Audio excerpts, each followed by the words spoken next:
Коми планирует построить многофункциональный концертный зал на 1500 зрительских мест. Об этом глава Коми рассказал в своем видеообращении к участникам круглого стола «Фестиваль национальных культур в Коми. Что сделать?».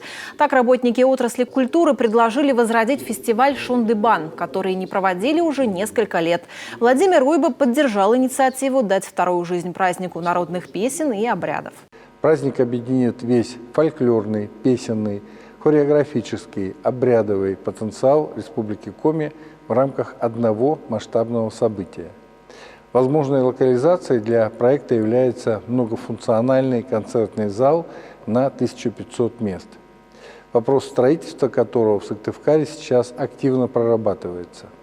Он должен стать крупнейшей в республике площадкой для реализации самых масштабных событий.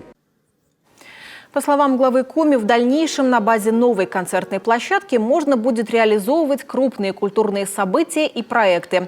Например, Арктические Дельфийские игры, которые вот уже 2 года с успехом проводят в нашей республике. Также на круглом столе подвели предварительные итоги реализации национального проекта «Культура», благодаря которому в Коми преображаются библиотеки, дома культуры и детские школы искусств.